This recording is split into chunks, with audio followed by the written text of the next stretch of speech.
Olá! Eu me chamo Clóvis Coelho e nós do canal Comando Semente da Luz estamos de volta. Hoje, dia 31 de janeiro de 2024, último dia do primeiro mês do segundo ano do gap temporal, sobre o qual eu trato com você aqui no canal já desde o início. Estamos finalizando, então, o primeiro mês. Muitas coisas aconteceram no planeta. Algumas vocês foram informados, outras não.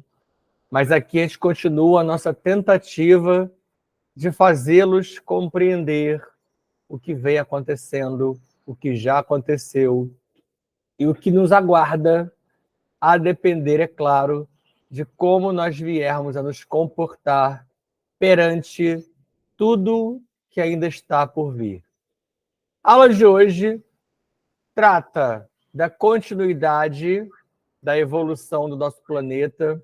Nós estávamos lá atrás falando de Enki, Nirin Saj. Começamos a falar um pouquinho de Metatron e de Thoth. E hoje a gente vai dar prosseguimento a essa trajetória, a esses seres. Mas vamos tratar disso durante a nossa aulinha de hoje. Nosso bate-papo, nossa troca de ideias, nosso plantio de sementes num canal formado por sementes, para que vocês façam disso reflexões, que vocês tirem as suas conclusões. Lembrem-se sempre da questão de trabalharmos com muita prudência com tudo aquilo que vamos conversar aqui. Não há aqui nenhum fundo de verdade. Não temos aqui fechamento com absolutez, muito menos com imposição de ideias. Você fica à vontade para analisar aquilo que a gente informa, aquilo que a gente trabalha. Por isso que eu faço questão de informar, por exemplo, quando tal informação vem de tal fonte, quando tal informação é nossa, é uma versão nossa, é uma visão nossa, trazida por nós aqui, por Roquiná, por Rancor, por Exu Veludo, por Maria Padilha Rainha, e concluída por nós aqui na 4D, a partir de pesquisas, estudos e cruzamentos bibliográficos, para que você possa observar e entender, vem dessa fonte, eu gosto dela, eu não gosto dela, eu concordo com essa fonte, porque nós temos muito isso, né? A gente pré-julga muito os autores, os palestrantes, e todos eles, alguns que eu cito muito aqui, outros eu nem cito, mas também vou começar a citar esses outros, porque todos eles são bons. É uma questão muito pessoal você pensar assim, eu gosto mais desse, eu gosto mais daquele, aquele sabe, esse aqui ele sabe mais, é muito relativo. Esse é mais capaz, é muito relativo. Às vezes, alguns autores, alguns estudiosos, alguns canais, alguns escritores, eles têm mais recurso. E não necessariamente eles são melhores que aqueles que têm menos recurso, que têm até menos letramento. Observem que a gente já vem contando essa história para vocês. Muitas pessoas do passado foram canalizadas por Zeus, pelo próprio Javé, por Shiva, por Vishnu, e pelos espíritos de luz que as pessoas gostam de chamar, que nem sempre são propriamente de um nível tão superior, mas da erraticidade exatamente acima de nós, são seres parvos, broncos, seres limitados, seres, às vezes, sem formação, mas com um cabedal, com uma bagagem sideral enorme, e com uma coisa que a humanidade ainda não conseguiu entender: um coração, uma dedicação, como se deu com Chico Xavier, guardadas as proporções, como também se deu com Kardec, só que Kardec era letrado, Kardec era uma sumidade, Chico já não era, mas você ouvindo Chico, você achava que ele era o próprio PhD sideral, e era, porque era ancorado por um ser que também era muito preparado, e até hoje, estão aí até hoje, trabalhando com todos nós, em vários comandos, em várias entradas. E é claro, a gente não vai ficar aqui revelando aonde está um, onde está outro, porque senão vira fofoca espiritual.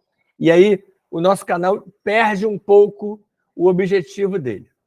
Então vamos fazer aquelas nossas prévias, com as nossas respirações, inicialmente com cunho de esvaziamento mental e esvaziamento do seu coração, abrindo espaço na sua 4D, no seu corpo aqui, esse corpinho, e nos seus demais corpos, para que você, ao abrir espaço, permita a entrada de novas energias, novos conhecimentos, novos saberes, e às vezes não tão novos, já seus, que você já tem um certo pertencimento, que você já absorveu, que você já abraçou, mas que foi tamponado de você, que foi encoberto por uma série de coisas que a gente também já vem explicando aqui.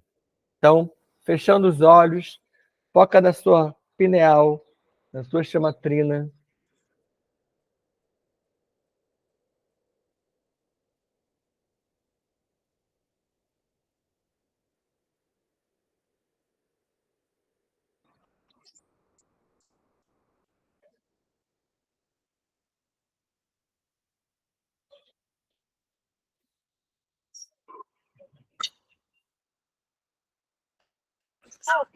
Isso é muito normal que aconteça, tá? Observe que, às vezes, na hora de expelir, de colocar o ar para fora, você pode dar essa variada, essa variação, e até uma tosse, um bocejo, um espirro. Por isso que o Hancock e o Okina me solicitaram que eu parasse de editar essas partes, para que essa naturalidade, para que essa coisa normal, comum, ordinária, que o ordinário é comum, tá? A gente tem mania de achar que ordinário é um xingamento, não é.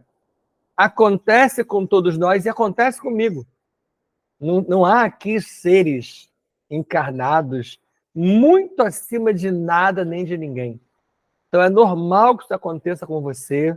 Você pode ter um soluço, você pode ter algumas sensações, porque eu, por exemplo, já faço esse tipo de prática há algum tempo.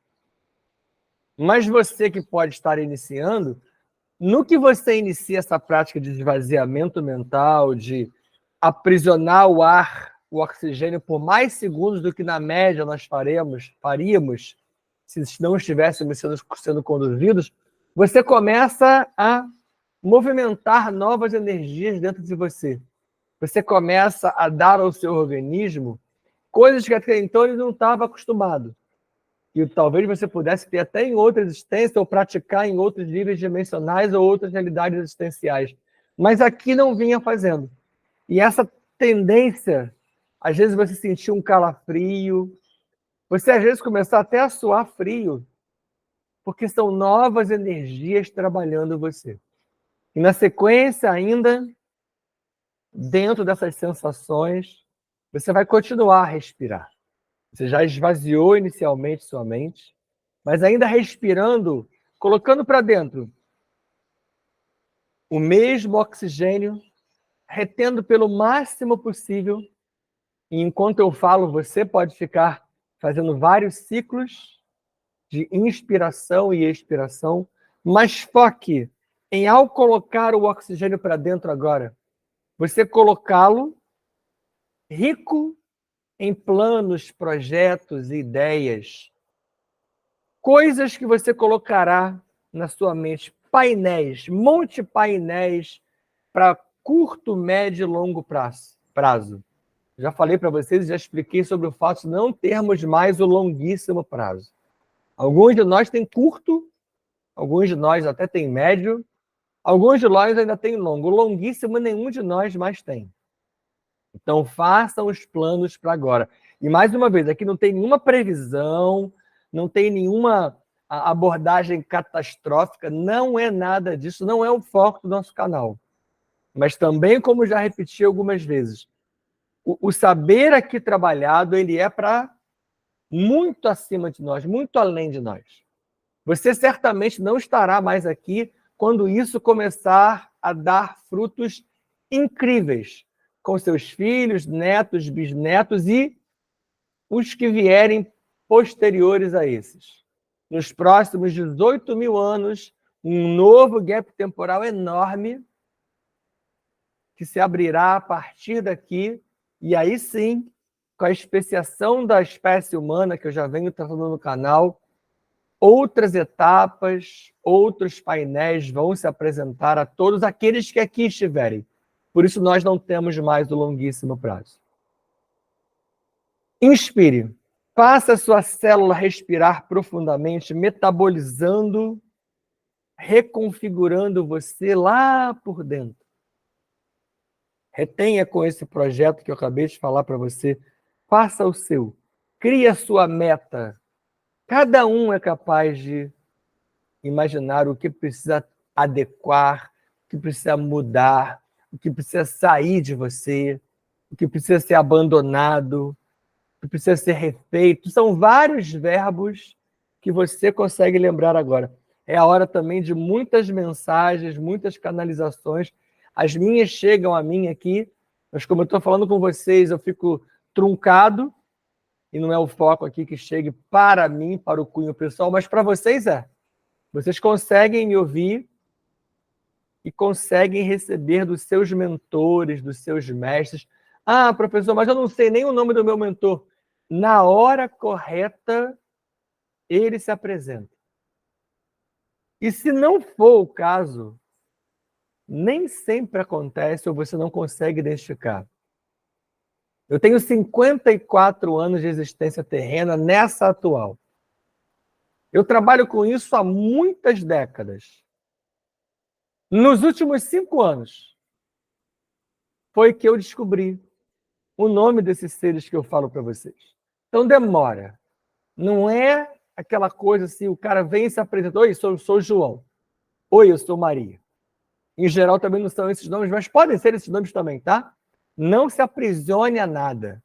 Não tem que ser um russo, um eslavo, pode ser um brasileiro, pode ser um originário de povo daqui, pode ser um caboclo, um cacique, um mameluco, um cafuso. Podem ser todas essas maravilhosas mulheres e meninas. E não se acanhe você se você, homem, tiver uma mentora e você, mulher, tiver um mentor, porque eu já expliquei também do lado de lá, essa questão de gênero não funciona da maneira como nós aprisionamos, como nós queremos que seja. Então, respirando. Nessa continuidade, você coloca para dentro, aprisiona o pouco que der ou o muito que lhe for possível e expira. Da vez anterior, você expirou esvaziando. Agora você coloca para fora, direcionando a saída de mágoas, rancores, orgulhos, medos, fobias, traumas, bloqueios, gaiolas, dispositivos umbralinos, chips, miasmas, pactos, votos e tudo aquilo que impede, que na verdade você, semente, a você impedia, não impede mais. Mas você precisa transferir esse saber adiante. Então você precisa cada vez trabalhar mais esse profundo desimpedimento, esse profundo não impedimento. Não se deixe tamponar. Assim, nos ligamos aos queridos guias, amados mestres e a toda a nossa enorme família estelar. E vamos a bordo do prato avonal, Adonesh, de onde Mitch-El e Anyotakten enviam pelo portal Avona Shantara a energia Almara que chega a nós, mas sendo antes potencializada por Mika, Metraton, Emanuelis e Starrer. Lembrando que o que eu falo aqui, Metraton é um filho paradisíaco. Por nós, tratado como filho paradisíaco, já apresentei em aula muito recente que algumas versões, algumas fontes colocam-no como ancião de 10D e outros variam, inclusive, a possibilidade da nomenclatura desse ser como arcanjo e por aí vai. Para nós é um filho paralítico junto com esses outros 3, formando esse quarteto. E com o tempo, quando nós terminarmos essa primeira etapa de aulas, eu pretendo trazer as outras aulas, que já estão muitas delas prontas, e aí nos revelarão conhecimentos mais das constelações e das ordens, e a gente pode se aprofundar em mais nomes quando esses todos já estiverem sedimentados em nossos cérebros-mente. Nosso cérebro-mente. Desses espíritos paradisíacos, a energia é transferida às ordens Kumara, Amarilis, Shansara, Santara e a Grande Fraternidade Branca. A ordem Melquisedeque, Lamnadek, Goronandek e Voronandek. E delas, aos comandos Astar, Shamuna, Siriano, Canopiano, Andromediano e os Centuriões de Orion. Desses comandos, as energias são transferidas às naves Arquitrans, Anex, Estrela da Vida, Aruanda, Nosso Lar, Agartha, Shambhala, Ramaris e Ramatiz. Chega a nós a nave Iroko. Dessas naves, as energias vão aos comandantes Ashirion, Toranque, Norton, Oberon, Kirion, Kron, Stararielis, Rovena, Starhog, Yankohanin, Maria das Estrelas, Arkel, Astar Niolin II, Jaguar, Pantera Negra. Comando Panther hoje, na preparação para a aula, se fez muito presente. Falou muito claramente certos detalhes para nós. Com o tempo, isso será revelado a todos vós.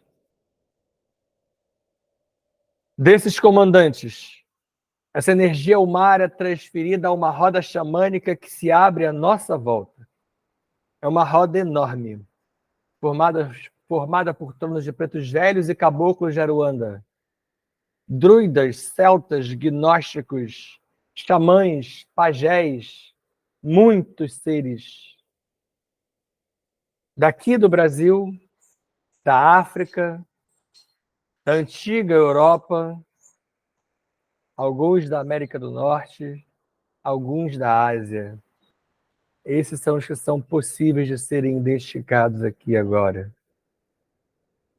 Exu Veludo e Maria Padilha Rainha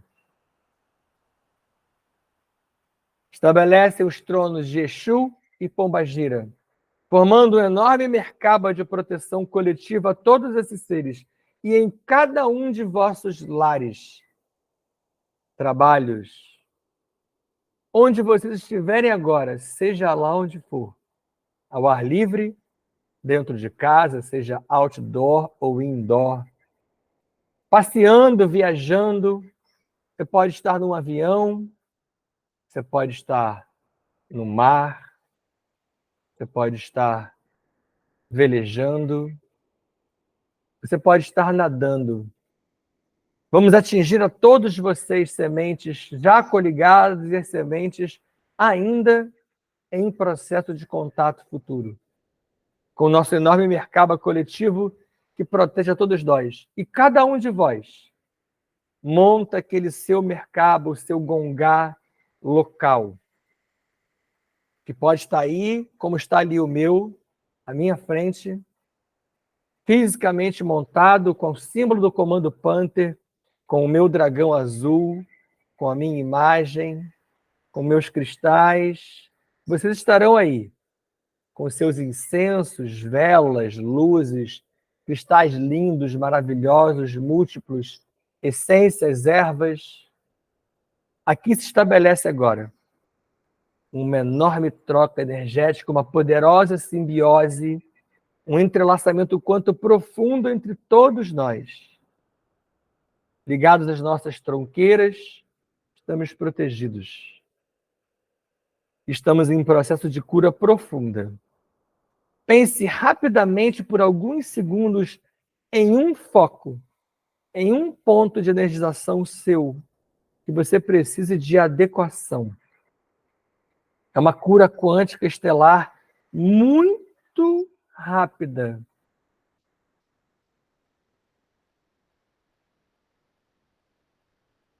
E nós nos ligamos a Gaia, Ishtar, Pachamama, Nanamburuque.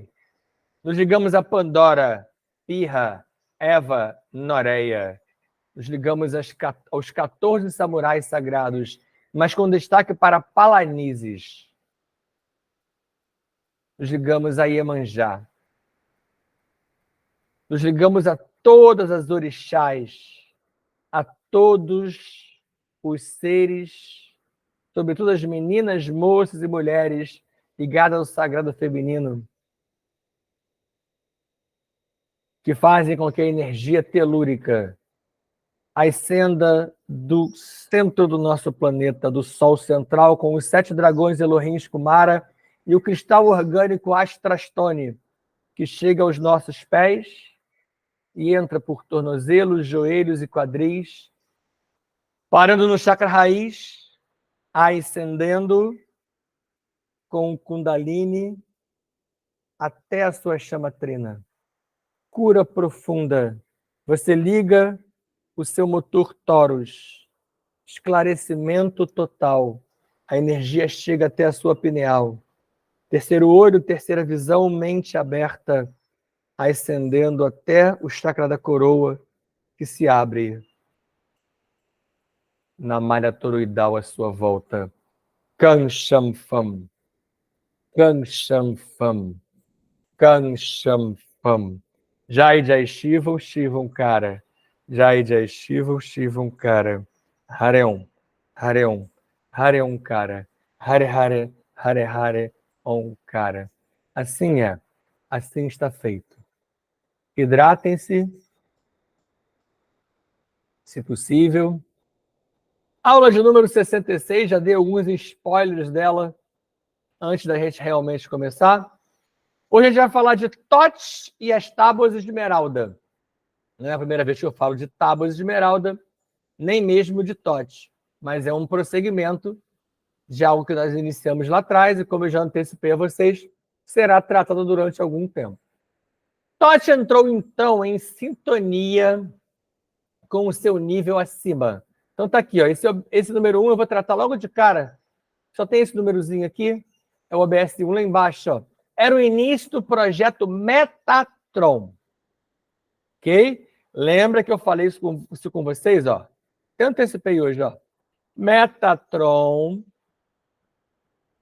coligado ou filho ou diretamente vinculado a Metraton, ele vem ao planeta como Thoth. Essa é uma versão, você abraça aquela que você quiser. Ele virá mais à frente como Hermes, que até será citado aqui, o Hermes Trismegisto.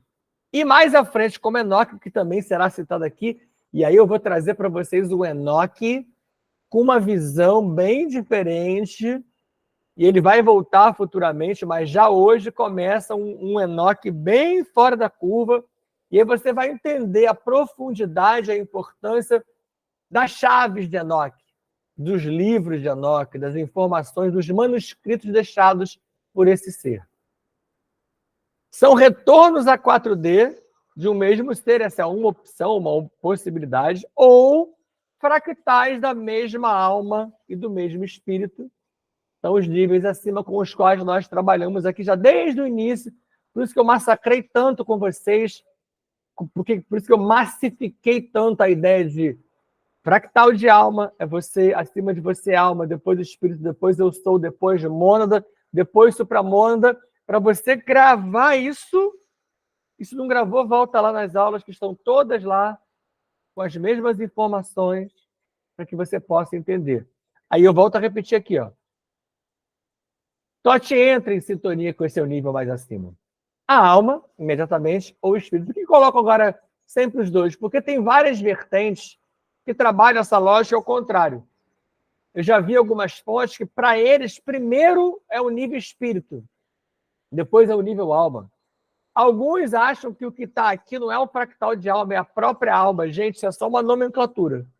Isso é só uma adequação. A lógica, o funcionamento, como isso se orquestra é igual. É só uma troca de nomes. Por isso a gente faz tanto cruzamento bibliográfico, para você ver que as fontes que aparentemente não se falariam, se falam sim. Isso se dá com Totti aos 19 anos e ele se torna mestre. Tais registros, e aí vem de onde, uma das fontes de onde eu estou tirando isso, estão nas tábuas de esmeralda, tá? São tábuas de material indestrutível, elas são meio esverdeadas mesmo, por isso essa cor, essa característica de esmeralda, os quais, esses registros, originaram o livro O Caibalion, ou somente Caibalion sem ovo. Você vai encontrar as duas. Esse livro é muito importante que você busque, mas ele não é um livro fácil, não é um romancezinho. Nas Tábuas de Esmeralda também não são romance. Foi escrito por 3 mestres herméticos. As Tábuas de Esmeralda são textos escritos por Hermes Trismegisto, os quais revelam alguns segredos. Então, Hermes é esse ser que mais à frente, depois de Totti, com uma versão de ser o próprio Totti, retornando depois, vai trazer esses escritos. E aqui a imagem é muito legal, de Totti, conhecimento ilimitado. Você vê as pirâmides, nós vamos chegar a elas, está bem mais à frente nas aulas futuras, quando vamos ver as relações de Totti. E deve causar curiosidade a você o fato de aparecer aqui uma raça aviária, né? Alguns livros, alguns filmes e séries tentaram mostrar isso como se fosse algo colocado, como se fosse um capacete. Em alguns casos até é, tá? Mas há versões que colocam esse ser como originalmente aviário. Por isso que ele se apresenta assim. As Tábuas Esmeraldas, como já falei, foram escritas por Hermes Trismegisto. Isso é uma versão também, tá? Se você procurar, tem variações. E revelam todo o conhecimento que hoje se descortina com o nosso canal e com outros maravilhosos canais que eu cito para vocês. Como, por exemplo, a alquimia. Tem algumas fontes que falam que a alquimia nasceu aqui. Na verdade, ela não nasceu aqui, tá? Ela começa a ser colocada, escrita nessas tábuas de esmeralda, e aqui aparece o conhecimento alquímico. Mas como nós já vimos lá atrás, desde Hiperbórea, e se você voltar um pouquinho, quando antes de Hiperbórea nós trabalhamos com Iaberim, eu falei com vocês que já existia essa alquimia. Tudo isso que se trata aqui, como geometria sagrada, alquimia, cabala ou cabalá, que apareceu em determinado momento do planeta, não brotou aqui como sendo inaugural. Isso é de fora, isso é sideral. Você só oficializa em determinado momento, tá?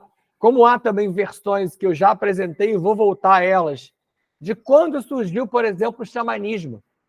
A maioria afirma que foi na Sibéria. E eu vou trazer para você que foi muito antes, quando a gente estuda a África, numa palestra que está se aproximando. Tá? Os registros foram perseguidos e, claro, perseguidos por quem?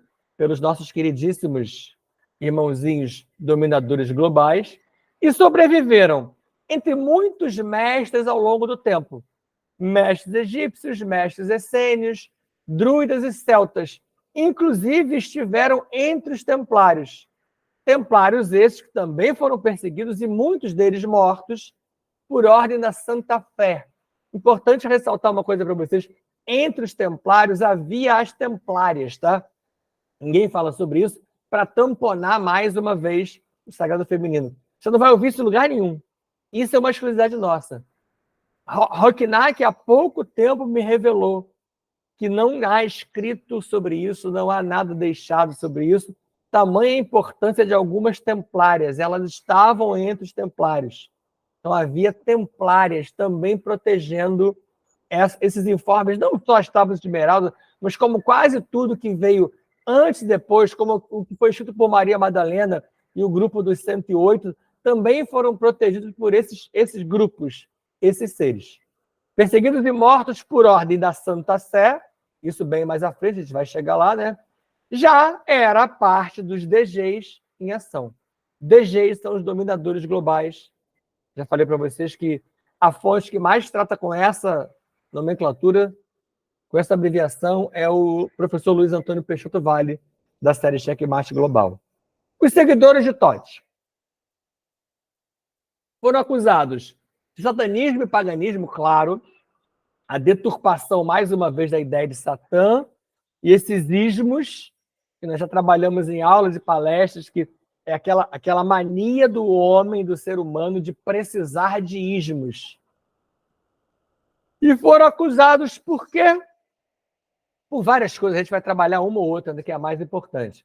Pela utilização de ícones e símbolos, como alguns com pontas para baixo, que eram de união com Gaia, e alguns com pontas para cima, que eram de união com a fonte. E eu trago logo aqui para você, só para você ter uma ideia, porque eu sei que, às vezes, falando isso assim, de maneira a colocar só escrito e verbalizar, você não consegue visualizar, você não consegue abstrair.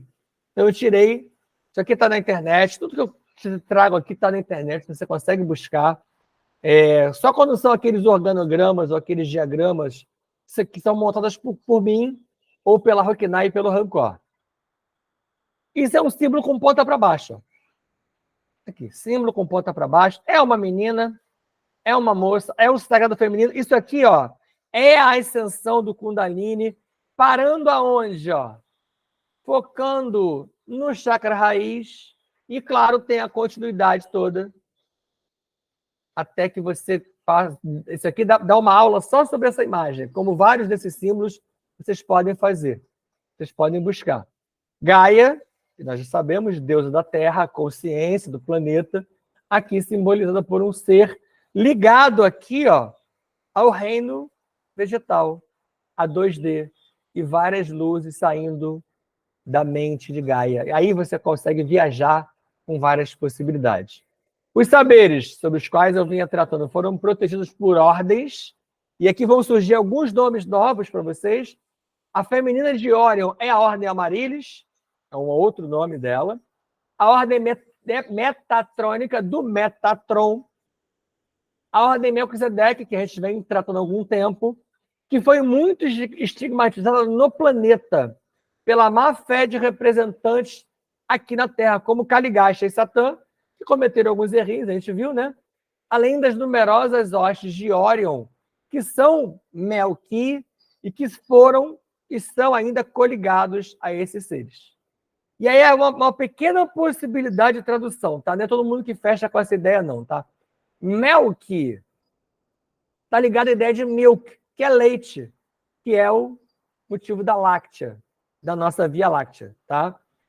E aí você pode analisar esse Melk vinculado à nossa galáxia, mais o Kizedek, que você pode ver escrito de várias maneiras, que significa justiça.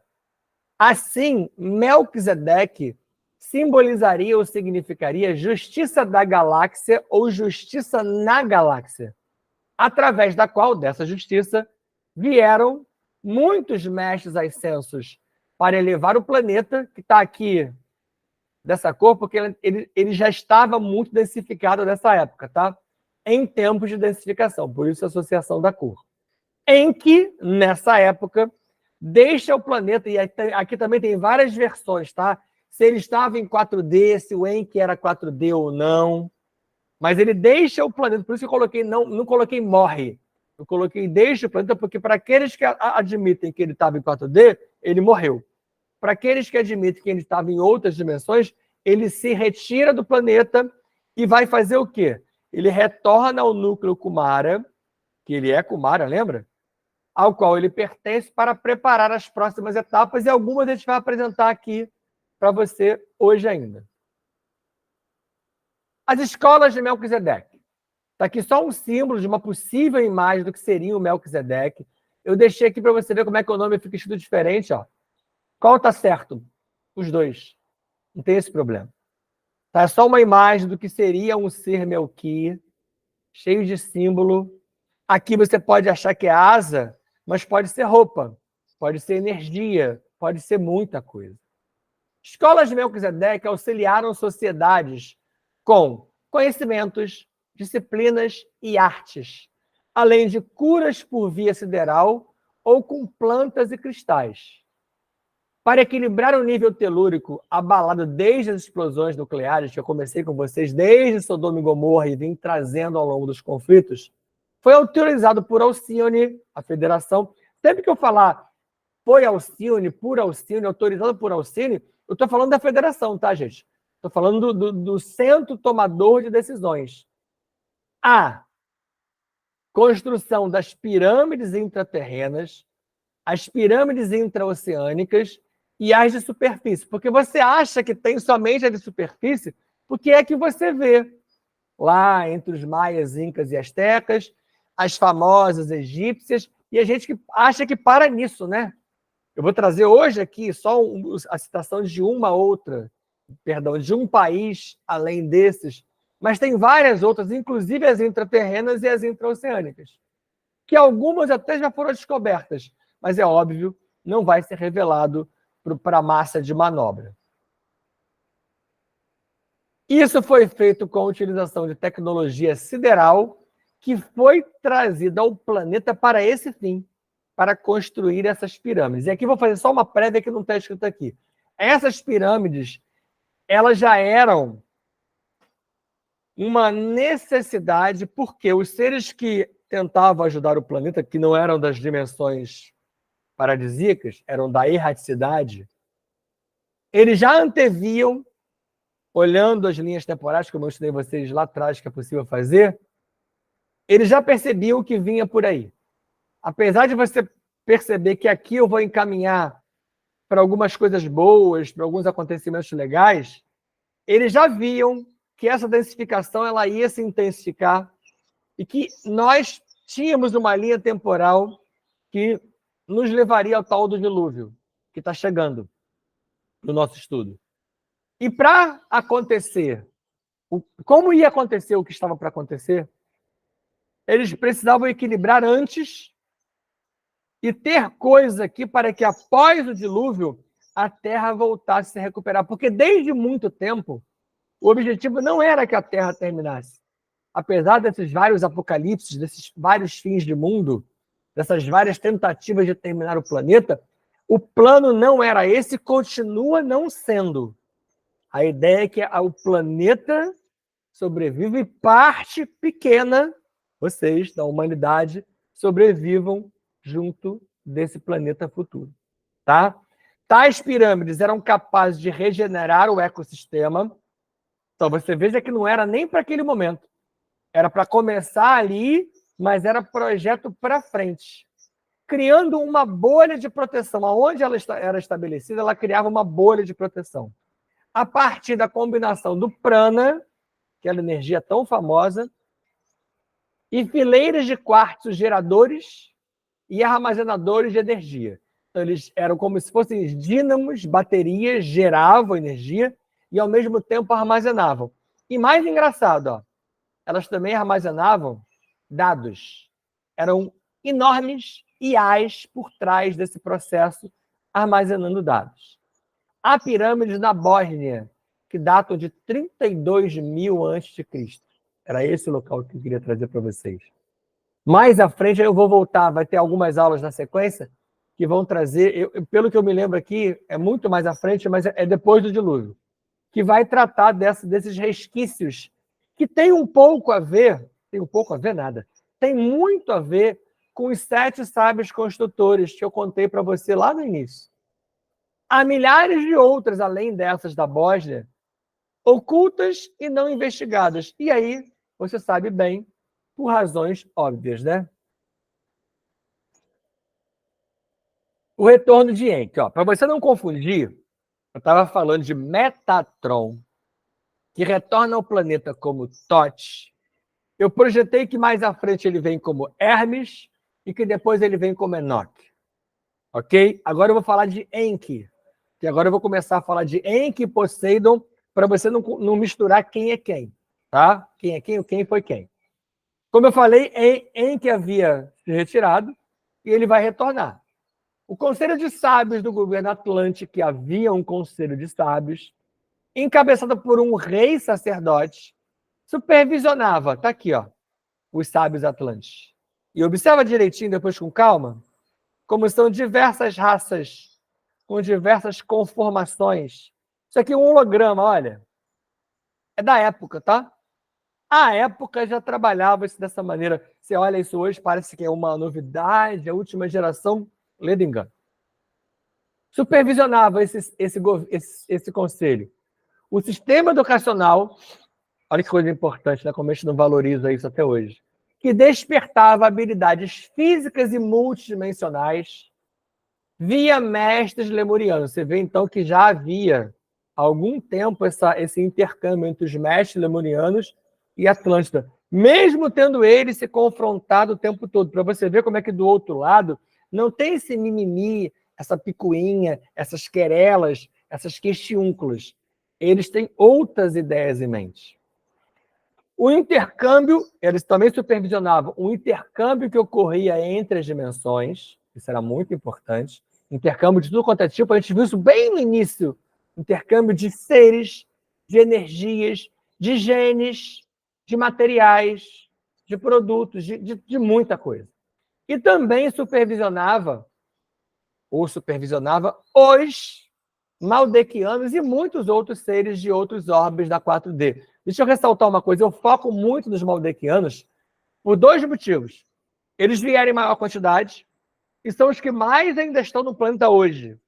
Mas você vai ver, eu vou até citar isso aqui mais à frente, junto dos Maldequianos tinha gente de Marte, de Argos, de Tau 7, de Boronac, de muitos outros orbes, inclusive capelinos, tanto que há livros que contam esses relatos, tá? Em escritos deixados pelo próprio Tote, você vê como é que o próprio Tote, por isso eu quis falar quem é quem, porque senão você ia começar a misturar aqui, Enki, Tote, Poseidon, Netuno, e começa a fazer uma miscelânea na sua cabeça. Também aconteceu com a minha, na época que eu recebi isso e que eu tive que organizar isso aqui. Claro que no primeiro momento, em várias horas, eu pensei assim, não é isso, não pode ser isso. Não é assim que está escrito. Não, a fonte tal não fala isso. E você vai buscando e fazendo todo aquele ajustamento, não é de conduta, né? Ajustamento de conhecimento. Retorna como Poseidon ou Netuno, que seria o primeiro de 9 retornos para finalizar o jugo Anunnaki. E aí vem a primeira observação importantíssima também para você não misturar mais ainda. Porque o que eu mais faço aqui é misturar. Observação 1. Eu trouxe para você que Poseidon é um titã na mitologia grega. Não mudou nada. Continua sendo. Só que como eu faço cruzamentos bibliográficos, eu precisava trazer para você que há versões que falam que Poseidon se apresentou no planeta, ele fez uma série de coisas que você vai ver, que eu vou descrever para você aqui, ele interagiu com a humanidade muito mais, e mesmo aprisionando a ideia do Brahmaloka, isso realmente aconteceu. Mas você que vai ter que abraçar a sua ideia. Qual das versões que você melhor se sente confortável? Mais se sente confortável? Como um, ou como o outro, ou como a possibilidade deles interagirem? Tá? Então, Poseidon não mudou aquela história que eu contei antes, que eu trouxe os olimpianos, que eu trouxe Zeus, que eu adoro. Não gosto muito dessa palavra, e repito ela sempre. Eu admiro muito essas mitologias, muito a grega, muito a hindu-ariana. Então, eu gosto muito desses fundamentos. Então, eu precisava deixar claro para você aqui que tem aqui uma diferença de fonte informando uma coisa para uma coisa para outra. Esse Poseidon tornou-se o monarca de Atlântida. Então, está aqui, ó. Esse monarca é Poseidon. Eu já venho para esses dois aqui, tá? Tá diferente, mas não tá errado não, tá? Quando tá errado eu falo, lembra? Rodeado por conselhos notáveis que representava a sociedade e as escolas de alto sacerdote. Que sonho, né? Você ser rodeado por um conselho de notáveis que representava tanto a sociedade quanto as escolas de alto sacerdote. Aonde acontece isso hoje no planeta? Aí sim, ó. O 2 está aqui, ó. OBS 2. A versão que não coloca Enki como Poseidon reafirma a chegada dos demos da Terra. O que eu quis dizer com isso? Mesmo que você feche com a ideia de que Enki é uma coisa, é um ser, e Poseidon é outra, ok. Ainda assim, essa versão fala que chegaram seres que os seres começam a interagir com o planeta e chama eles de arcontes. Tanto que esse nome arconte, eu falei para você que tem tanto na versão de Saratem, quanto na versão das mitologias.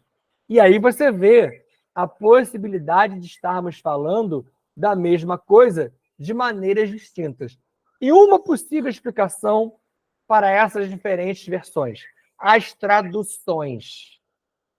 A maioria das pessoas que lidou e que lida com isso não é poliglota. E mesmo quem é poliglota sabe, quem lida com o idioma, como é difícil a tradução literal. Porque o idioma ele é cercado por uma roupagem cultural. Imagina você, então, para você pegar esse idioma de um determinado tempo, então entra o Zeitgeist, que é o espírito da época, o espírito do tempo.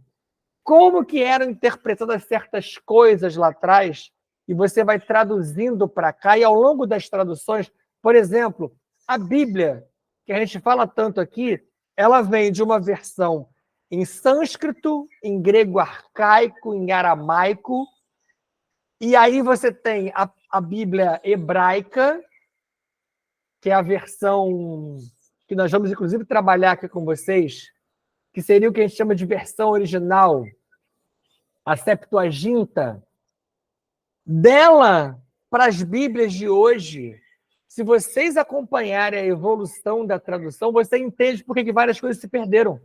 Muitas coisas se perderam, não foi nem por maldade, nem por condução, não. Foi por inapropriação de ideias, por incapacidade de tradução. É claro que eu não estou me referindo aqui, por exemplo, à retirada do livro de Enoque. O livro de Enoque foi retirado, foi usurpado de maneira proposital. Quando você retira um manuscrito inteiro, aí você está realmente optando por fazer aquilo. Mas as outras demais informações foram sendo traduzidas e não é errado, é de maneira inadequada. E quando você hoje faz essa revisão com uma outra mente, com uma outra cabeça, abrindo possibilidades e pegando pessoas que realmente sejam capazes de compreender aqueles diversos idiomas, procura ver hoje quantas pessoas ainda falam sânscrito, grego arcaico, hebraico, para você poder reunir e que queiram falar sobre esses assuntos. Também tem isso. Percebe a questão? Atlântida de Poseidon. Poseidon teve filhos com Cleito e governaram os 10 reinos atlânticos, com a capital na ilha central de Undal. Eu já trouxe para vocês lá atrás algumas imagens sobre Atlântida, está lá essa ilha central. Platão, inclusive Platão, cita Atlas. Ele escreveu o mais velho dos filhos homens de Poseidon, que reinou um continente próspero, Atlântida, rico em pastos e lavouras, e também descreveu. Então, olha quanta coisa o próprio Platão deixou escrito. Portos cercados por muros, pontes com portas e fortes, cobertos de bronze e estanhos. Se você voltar lá atrás e ver aquelas imagens que eu trouxe para vocês, você vai perceber isso tudo. Eu não quis colocar de novo porque eu tinha outras imagens para trabalhar com vocês. Ele descreveu elefantes e produção de perfumes em Atlântida. Atlas foi quem deu o nome ao Oceano Atlântico. Quem descreve isso? É Platão, foi Platão. Atlas é o filho de Poseidon, tá? Daí o nome Atlântico. A Acrópole Central, em homenagem ao casal real, que a gente já vai ver qual é, era revestida de um ouro brilhante como fogo. Eu estudei sobre isso aqui, tem alguns livros que nem falam que era ouro, não, tá? Tratam de um outro nome, de um outro elemento que não existe mais no planeta, que era assemelhado ao fogo. Então, tem versões diferentes sobre quais materiais seriam esses que envolviam a Acrópole. Aqui, já falei aqui em cima, ó, Cleito, e está aqui, ó, Cleito e Poseidon. É uma imagem belíssima desse casal que foge completamente à ideia que nós tínhamos até então do que seria Poseidon, do que é Poseidon. É só uma versão para você se abraçar naquilo que mais lhe convier. E muito importante quando a gente está falando sobre esse assunto, ó, não foquemos nos eventos de guerras e dos conflitos que cercam a Atlântida. Vamos procurar ter em mente a Atlântida da Era de Ouro, que a gente já estudou, e dessa Atlântida estudada até esses slides hoje. Eu parei para falar isso aqui agora.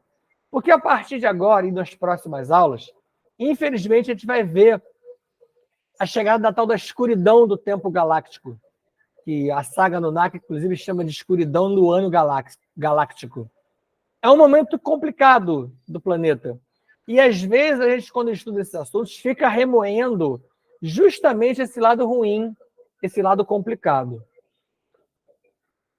Esse mapa eu achei na internet, achei ele muito interessante para trazer para vocês rapidinho. É o mapa mundi, com a Atlântida aqui, ó, onde acredita-se que ela esteve, e o deslocamento dela bonitinho, olha, como que ela passando entre as placas tectônicas e chegando aonde? A Antártida. Então, hoje, esse deslocamento aqui mostra como que a Atlântida saiu de uma área tropical ou temperada para onde ela está hoje, que é uma área polar. É claro que isso aqui foi graças àquelas movimentações todas da crosta que eu já tratei com vocês, e foi ao longo de milhões de anos, ela não mergulhou rapidamente, assim, de uma hora para outra. Chegamos a Enoque. Aqui eu peço a vocês, mais uma vez, aquela abertura da sua mente, uma tentativa de quebra de paradigma, e não se ofenda pelo que vem por aqui. Porque se até então você achou pesado, Enoque é muito pesado. Enoque é muito brilhante. E falar sobre Enoque de maneira real, de maneira aberta, de maneira ampla, pode machucar muitas pessoas abraçadas com certas imposições de vertentes religiosas. Javé cancelou 2 seres ao longo da existência dele. Perdão, da existência dele foi ótimo. Javé é o que as igrejas chamam de Deus, tá? Ele cancelou o humano Enoque, esse que a gente vai tratar aqui, e o não humano Sofia, que é Rockman, sobre quem eu já falei algumas vezes. Nos Salmos, esse Sofia, ou Rockman, é citado como diretor executivo de Deus. Aí eu vou fazer um parênteses aqui. Essa citação dos Salmos é que encucou Jesus, pequenininho, quando ele tinha entre 9 e 13 anos, lá no Sinédrio, ele estava ouvindo os doutores da lei, perdão, e algum deles fala assim, e Rockman, e ele cita Rockman. E Jesus levanta o dedinho, deve ser bonitinha essa cena, e pergunta quem é Rockman. E o doutor da lei fala, Rockman era um diretor executivo de Deus, era alguém que ajudava Deus, e Jesus pensa assim, mas Deus precisa de ajuda? Deus precisa de alguém que ajude, porque ele fazia uma outra ideia de Deus, lembra? Você vai ver na palestra de Avatar, que vai ao ar em breve, quando eu falar sobre Jesus com esse outro viés, o susto que Jesus toma ao longo da existência terrena dele, ao perceber que aquele Deus não era aquele Deus que ele criou na mente, que ele tinha na sua ideia. E claro que ele foi várias vezes tocado daqui e de lá, porque essas perguntas se incomodavam. E claro que o doutor da lei não sabia falar nada além. Ele repetia aquilo que ele lia nas escrituras, mas ele não sabia se aprofundar. O que a gente mais briga para fazer aqui, ir a fundo, comparar, cruzar informação, eles não fariam. Eles não faziam, porque não queriam também, não era só questão de não saber fazer, não. 363 manuscritos, há uma série de possibilidades que esse número seja outro, tá? De Enoque e do filho Matusalém. Um parênteses novo. Enoque e Matusalém, na própria Bíblia, aparecem vivendo muito mais anos do que a média normal do humano adâmico hoje. Você tem que lembrar que, na época, a própria Bíblia descreve que havia homens, filhos de homens, e homens, filhos de deuses. Está na Bíblia. Nessas traduções todas, algumas passaram. E esses homens, filhos de deuses, com homens, poderiam ser híbridos ou poderiam ser humanos. O Enoque era humano, mas humanos com algumas capacidades diferenciadas. Matusalém e Enoque são 2 exemplos desses seres que viveram mais que a média. Inclusive, todo lugar que você vê escrito assim, vida eterna, Não é vida eterna, é vida longa. Mas pensa bem, Enoque viveu mais de 300 anos. Para você que vai até 100 anos, uma pessoa que vive 300 anos não é vida eterna? É vida eterna. Porque você não verá a continuidade. Você é capaz de retornar para 4D, aquele ser ainda está ali. Então, essa ideia da vida eterna, não tem vida eterna. É vida longa. Ok? Eu estou falando de encarnação, tá, gente? Então, Matusalém, que era outro Melquisedeque, desses livros que Enoque trouxe, eu vou explicar como é que a gente chega a isso, tá? Que Enoque trouxe e ditou para o filho, restaram parte de 2 deles. A gente já vai ver mais um pouquinho sobre eles. Vou sair um pouco de Enoque, vou cair em outra direção, mas no próximo slide eu falo de Enoque. Na disputa Shiva e Brahma, que eu já falei para vocês lá atrás, tá? Quando Shiva começou a criar os seus avatares na Índia, que nós vamos ver sobre eles, e aí ele começou a se colocar como Deus principal, na verdade, Deus único no planeta, e Brahma foi até aconselhado por Vishnu a fazer algo, a tomar uma atitude.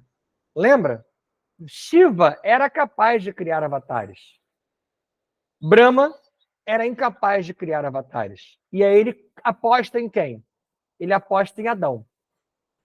Eu expliquei para você aquela história toda, que ele tira Adão daquele grupo de seres trabalhados por Enki.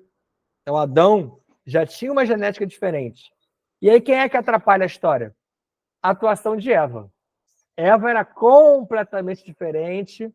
Eva já vem do produto de Pandora na fazenda de Epimeteu. Pandora que gerou Pirra, e essa geração à frente foi dar em Eva. E Eva ainda toma aquelas poções e se transforma num ser magnânimo. Com essa quebra de paradigma, Brahma, ou Javé, por isso que eu botei os dois, ele apostou em Adão, ele é obrigado a investir em Enos, filho de Sete. E mais adiante, ele acaba tendo que investir em Enoque. E aí eu coloquei aqui aquilo que às vezes eu repito de cabeça para você, você pode ficar pensando, o que é essa sequência de nomes que ele fala? Aqui, ó. Quando eu falo para você, Adão, Sete, Enos, Cainã, Malalahel, Jared, Enoque, Matusalém, Lameque e Noé. Esse aqui, ó, é o primeiro dessa linhagem. Sete foi o segundo. Por que foi só Sete o segundo? Caim matou Abel. Matou Abel e se perdeu. E passou a não servir para nada. Matou Abel induzido por Javé. E Javé até hoje fala assim, não, quem matou Abel foi Caim. Mas ele não admite a indução. Ele não admite que foi ele que induziu. A segunda geração foi Sete. Sete se negou completamente a seguir Javé. Mas, infelizmente, Enos, por isso que eu mudei a cor ali embaixo, ó, se você olhar aqui, Enos acabou cedendo um pouquinho para a história, para a agenda de Javé. Mas mais à frente, porque ele não conseguiu fazer grandes investimentos aqui, ó, por isso que eu pulei os números, ele vai investir em Enoque. E é a história que a gente vai contar um pouquinho dela hoje. Então, eu botei Matusalém aqui, ó, que é o 8º, é o filho de Enoque. Tá bom? Então, essa aqui é aquela sequência. É bom que ela esteja aí, para que quando eu falar, você sabe do que eu estou tratando. E esse Enoque possuía configuração de DNA melhor que Adão. Você lembra que eu já venho falando para vocês que os demos, os biodemos e a humanidade vem melhorando? A humanidade não, perdão, vamos nos corrigir. Alguns seres vêm melhorando. E esses seres trabalhados na linha de Pandora, de Eva, de Enki, de Nirinsage, que lá atrás tiveram uma movimentação no seu DNA, eu já expliquei isso, eles vêm melhorando. E quando você chega aqui, Enoque era muito melhor que os outros todos. Porque vai acontecendo uma depuração do DNA. Isso acontece com você hoje. Você se acha nada, você que se acha limitado, você é um super ser. Ele deixa a Terra. Então vamos lá. Ele recebe a visita de 2 anjos de Javé, que comunicam a ele que ele deixaria o planeta, tá? E se você procurar aqui, são 2 anjos de Javé, tá? Não são aqueles santos de traduções, tá? Aqui aparece os são das traduções, porque em muitas traduções aparece assim: e Enoque foi ter com São Miguel, São Rafael, São Gabriel. Isso já é a tradução adaptada, colocando como santo de igreja católica. E não eram eles. Eram anjos de Javé. Eu já expliquei sobre esses anjos. É diferente, por exemplo, o anjo de Javé, que é do Brahma Loka, e anjo de Sofia, que é de Nébadon. É do nosso universo material, biológico. Tá? Tem diferença. E eles comunicam a Enoque que ele vai deixar o planeta que Javé está convocando ele, que ele precisaria ir ter com ele, Javé. E ele se retira naquela nuvem ou carruagem voadora que aparece na Bíblia, descrita. Tem uma imagem dela no próximo slide. Após se despedir oficialmente da família. É uma despedida oficial, ele reúne a família, comunica o que vai fazer, e ele fica lá no Brahma Loka por 300 anos. E é a dúvida que deveria pairar na sua mente.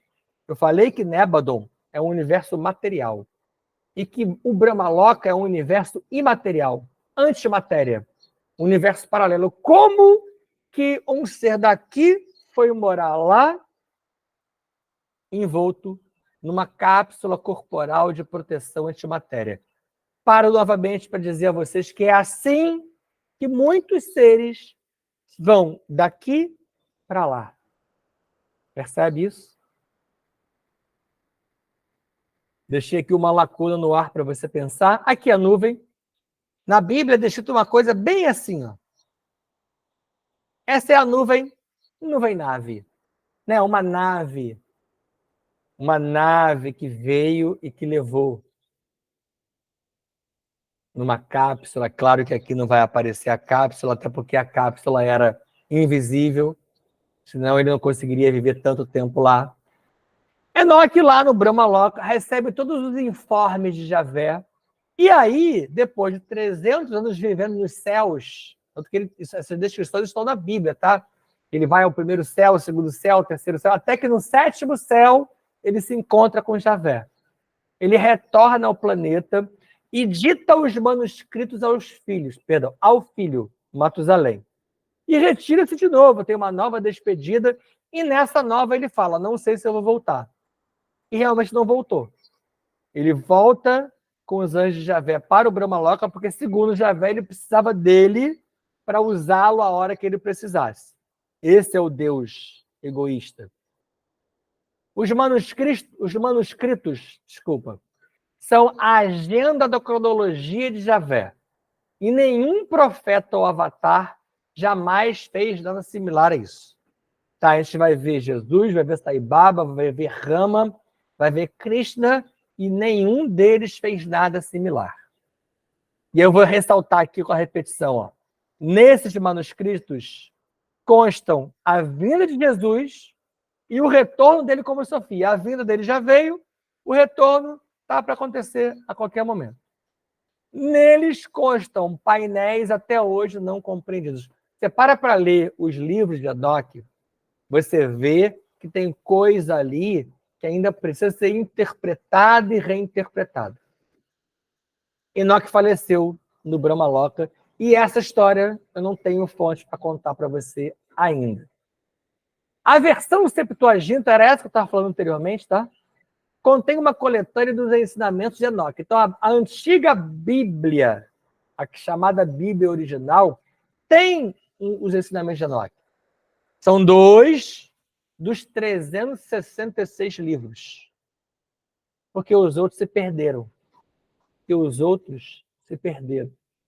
Imagina 300, se a gente não consegue entender 2 ainda, o que eu diria sobre os outros 364 manuscritos de Enoque? Tá, vamos lá. Vamos aos números, que agora tem vários aqui na sequência, para a gente poder não se perder. Versão Septuaginta é a tradução para o grego da Bíblia hebraica, que estava em hebraico ou aramaico, sânscrito, entre os séculos 3 e 1 antes de Cristo. Essa versão contém 47 livros ao todo. Na nova palestra de evangelhos, eu vou explicar para você a formação da Bíblia mais moderna, que tem 46 livros, e a retirada esse livro, que são os 2 de Enoque. E aí você vai entender como é que isso se deu, por que isso se deu, e aí a coisa mais para frente. Tá aqui, ó. Esse é o número 1. O número 3 que está aqui, ó, tá aqui, ó. Esses 2 livros de Enoque, se você procurar hoje, eles aparecem assim, o livro de Enoque e o livro dos segredos de Enoque. Tá? Continuando aqui embaixo para a gente não perder a sequência dos números, inclusive. Enoque contribuiu demais com Jesus Sananda. E esse Jesus seguiu, até certo ponto, nós vimos isso, a agenda deixada por Enoque. O plano, está aqui o número 2, ó. O plano de Javé era enfrentar Shiva com Jesus Sananda. E aí, nesse ponto, Jesus falou assim, não vou fazer isso não. Nós vamos ver isso sobre Jesus quando eu falar sobre os avatares. A agenda de Javé. Javé utilizou Enoque para a apresentação dos planos dele, Javé, aos humanos e aos não humanos da Terra. Lembra disso? Com recados aos Anunnakis e a Shiva. Mas que, a gente vai ver 2 versões, tá? Se você aceita e interpreta a versão em que Javé era Anu, esse é um recado claro para o clã de Enki. Lembra que eles tinham se separado? Anu ficou com Enlil. E Enki e Nirinsage com outros seres, fazendo aquela outra manipulação que depois foi descoberta, mas já era tarde, e ainda bem que foi feita. Então, essa agenda de Javé, nessa primeira versão, é um recado para Enki. Na outra versão, em que Javé não é Anu, é um recado para Shiva. E você pode muito bem cruzar as duas e perceber que era um recado para os Anunnakis que não interessavam, que não seguiam a agenda mais de Anu, e para Shiva, com quem Javé tinha problemas. Quais recados seriam esses? Haverá um julgamento futuro, o tal do juízo final, onde todos os não obedientes serão reavaliados. Bonito isso, né? Aqui, ó. Ele achando que Jesus ia fazer para ele, pela ótica da cruz, esse julgamento. Essas imagens também são horrorosas. Você para analisar ela direitinho, você vê o quanto ela é pesada. Julgamento que seria iniciado por um Messias em 2 etapas. Primeiro, o Jesus Sananda, foi aquilo que ele falou assim, opa, e Sofia, que é a próxima etapa. Cercados eles o tempo todo por anjos. Vamos aos números, ó. O número 1 está aqui. Essa ideia do obediente, Pandora iniciou a quebra, lembra? Mas mesmo antes de Pandora, alguns humanos iniciaram essa mudança e nós já tratamos sobre isso aqui. 2, anjos.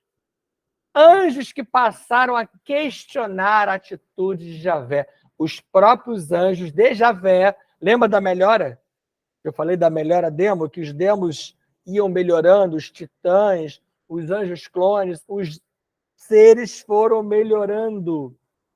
Até mesmo lá, as gerações futuras. E Enoque escreve sobre isso nos manuscritos dele. A rebelião, aqui, ó, a rebelião de anjos. Ok? Rebelião de anjos. Sobre outras rebeliões. Ele escreve sobre a rebelião de anjos, sobre várias outras rebeliões. Esse 3 aqui, ó, perdão, não está aqui não. Esse anjos número 2 aqui é para essa OBS toda. Esse 3 está aqui, ó. Por quê?